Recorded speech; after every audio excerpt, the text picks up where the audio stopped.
जय सिया राम। आज हम चर्चा करेंगे श्राद्ध पक्ष की कि श्राद्ध का महत्व क्या है।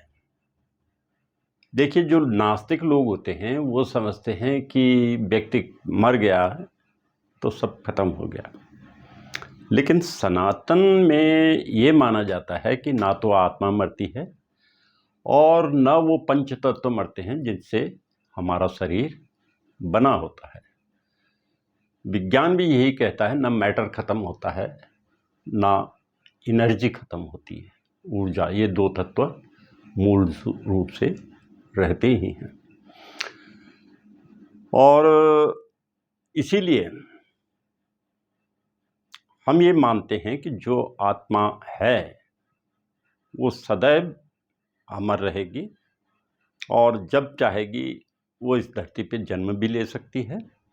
और जैसे भगवान कृष्ण ने अर्जुन से कहा था कि तुम्हारा और मेरा जन्म कई दफ़े हो चुका है, मुझे याद है लेकिन तुम्हें याद नहीं है। तो हम अपने पूर्वजों को, पितरों को, जिन्होंने शरीर त्याग दिया है, उनको उस तिथि में याद करते हैं। इस आश्विन पक्ष की जो कृष्ण पक्ष है उसमें। और हम ये जानते हैं कि कुल जो टोटल तिथियां होती हैं वो 16 होती हैं। 16 इस तरह से होती हैं कि 15 तिथियां तो कृष्ण पक्ष की हो गई और जिसमें अमावस्या तक की तिथि आ गई, और एक तिथि होती है पूर्णिमा की।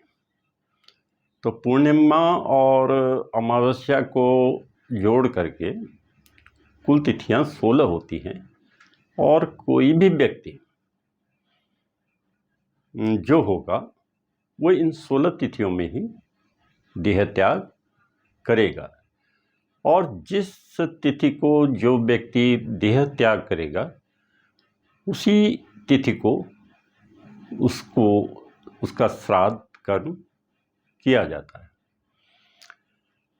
तो जो तारीखवार जो श्राद्ध की तिथियां हैं उसका सबसे पहले हम जिक्र कर लेते हैं और तब अन्य बातों पे बाद में डिस्कस करेंगे। ये देखिए, इधर ये तारीखें लिखी हुई हैं हमने, और ये 29 सितंबर है। 29 सितंबर को 2 श्राद्ध होंगे, 2 तिथियों के श्राद्ध होंगे। एक तो पूर्णिमा का श्राद्ध होगा और दूसरा प्रतिपदा का श्राद्ध भी 29 सितंबर को ही होगा। 30 सितंबर को द्वितीय श्राद्ध होगा। 1 अक्टूबर को तृतीय श्राद्ध होगा। 2 अक्टूबर को चतुर्थी श्राद्ध होगा। 3 अक्टूबर को पंचमी श्राद्ध होगा। 4 अक्टूबर को षष्ठी श्राद्ध होगा। 5 अक्टूबर को सप्तमी श्राद्ध होगा। 6 अक्टूबर को अष्टमी श्राद्ध होगा। 7 अक्टूबर को नवमी श्राद्ध होगा। 8 अक्टूबर को 10वीं श्राद्ध होगा और 9 अक्टूबर को कोई श्राद्ध नहीं होगा। हालांकि अगर समय और घड़ियों के हिसाब से देखा जाए तो 9 अक्टूबर को भी एकादशी का श्राद्ध किया जा सकता है। जो 9 अक्टूबर को करेंगे वो 10 अक्टूबर को नहीं करेंगे। तो 9 अक्टूबर और 10 अक्टूबर को एकादशी का श्राद्ध किया जा सकता है। और वैसे इन दोनों तारीखों में जो द बेस्ट तारीख होगी वो 10 अक्टूबर होगी, क्योंकि इसमें एकादशी की पर्याप्त घड़ियां उपलब्ध हैं। 11 अक्टूबर को द्वादशी का श्राद्ध होगा और 12 अक्टूबर को त्रयोदशी का श्राद्ध होगा। 13 अक्टूबर को चतुर्दशी का श्राद्ध होगा। 14 अक्टूबर को सर्वपितृ श्राद्ध होगा, सभी पितरों का श्राद्ध होगा जो छूट गए हैं या जो कोई अन्य भी हैं। और श्राद्ध में जो विशेष समय होता है वो होता है अभिजित मुहूर्त वाला समय सबसे अच्छा होता है, जो 12 बजे के बाद का समय, 1 घंटे के अंदर जो है 12 बजे के बाद, वो सबसे अच्छा समय पितरों के लिए होता है। ये माना जाता है कि पितरों का जो दिन शुरू होता है वो 12 बजे के बाद शुरू होता है, और इसी बात को ध्यान में रख करके ये जो श्राद्ध और उसकी तिथियां निर्धारित की गई हैं, इसी के आधार पे निर्धारित की गई हैं।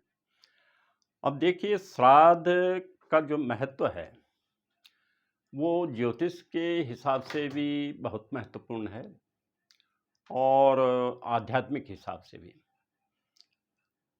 और अगर हमारे पितृ संतुष्ट नहीं होंगे तो हमारी जो भी पूजाएं हैं वो अन्य देवताओं को नहीं पहुंच पाती हैं, और अन्य पूजाओं का हमको लाभ नहीं होता है।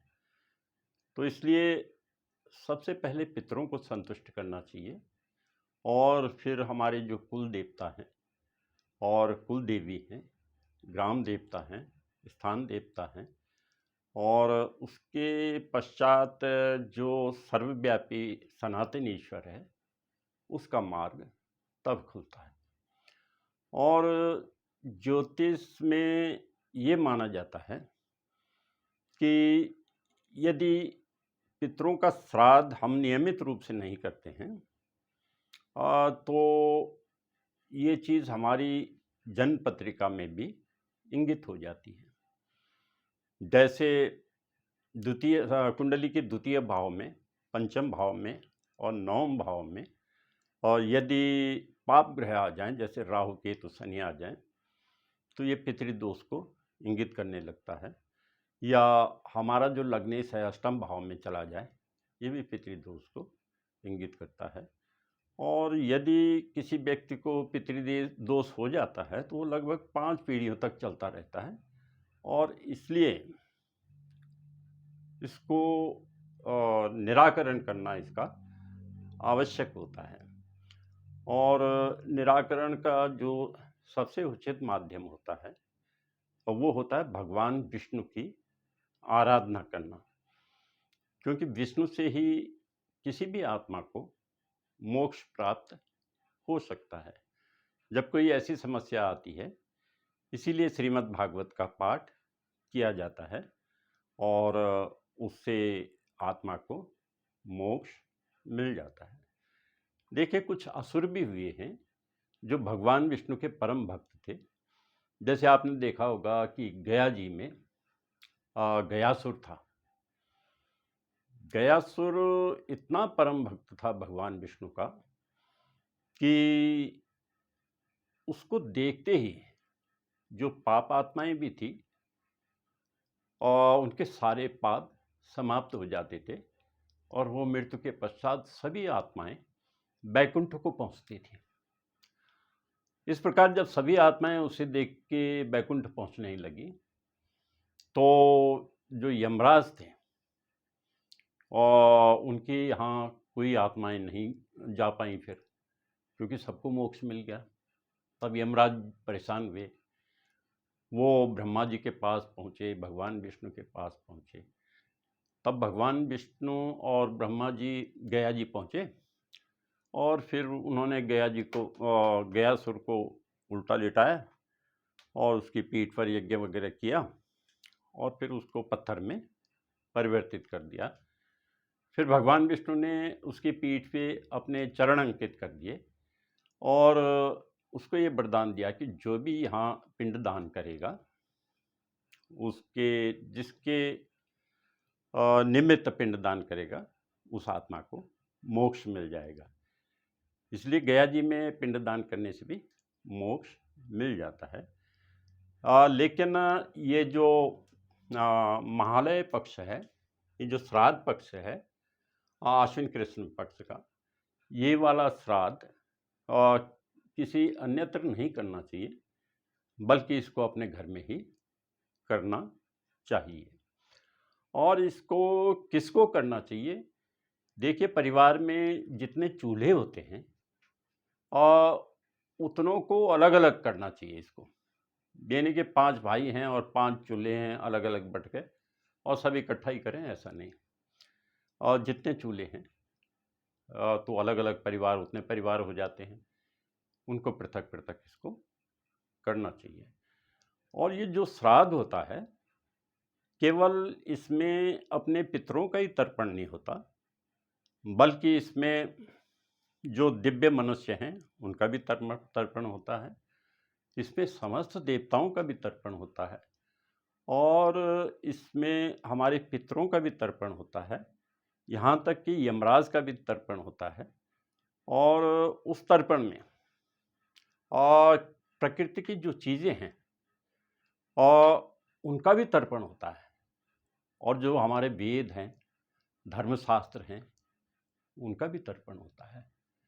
इसमें ऐसे मंत्र होते हैं कि वेदास्त्रिप्यन्तामि, समुद्रास्त्रिप्यन्तामि, सरितास्त्रिप्यन्तामि। तो ये अत्यंत ही आवश्यक है प्रकृति के संरक्षण के लिए भी और मानवता के कल्याण के लिए भी ये श्राद्ध करना नितांत आवश्यक है। और इसमें जो सबसे पवित्र चीज़ें हैं वो है तिल और कुशा। और श्राद्ध में जो महत्वपूर्ण व्यक्ति होते हैं वो होते हैं, जैसे ब्राह्मण हुआ और नाती हुआ, पुत्री का पुत्र और भांजा, इनको भी ब्राह्मण के रूप में बुलाना चाहिए और दक्षिणा देनी चाहिए। और श्राद्ध के दिन वो चीज़ बनानी चाहिए जो कि उस आत्मा को प्रिय थी। प्रिय होने का मतलब ये नहीं है कि ज़्यादातर सफ़ेद चीज़ें ही आत्माएं पसंद करती हैं, जैसे खीर वगैरह हो गया और सफ़ेद पुष्प हुआ, चंदन हुआ, इन्हीं को पसंद करती हैं। और ब्राह्मण को भी भोजन देने से पहले पंचबलि निकाली जाती है, मतलब 5 प्राणियों के लिए भोजन निकाला जाता है।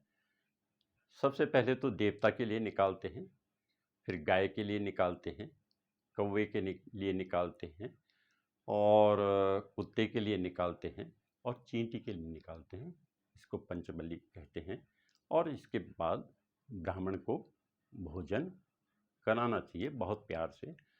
और भोजन कराते समय ज़्यादा बातचीत नहीं करनी चाहिए। ये नहीं पूछना चाहिए कि पंडित जी कैसा बना हुआ है, क्या बना हुआ है। और पंडित जी को भी ध्यान रखना चाहिए कि कभी भी वो भोजन की तारीफ न करें, यानी कि शांत रहें और बातचीत न करें, ताकि जो आत्मा है पंडित जी के माध्यम से भोजन का रसास्वादन करती रहे। और उसके बाद पंडित जी को सम्मानपूर्वक विदा करना चाहिए। धन्यवाद।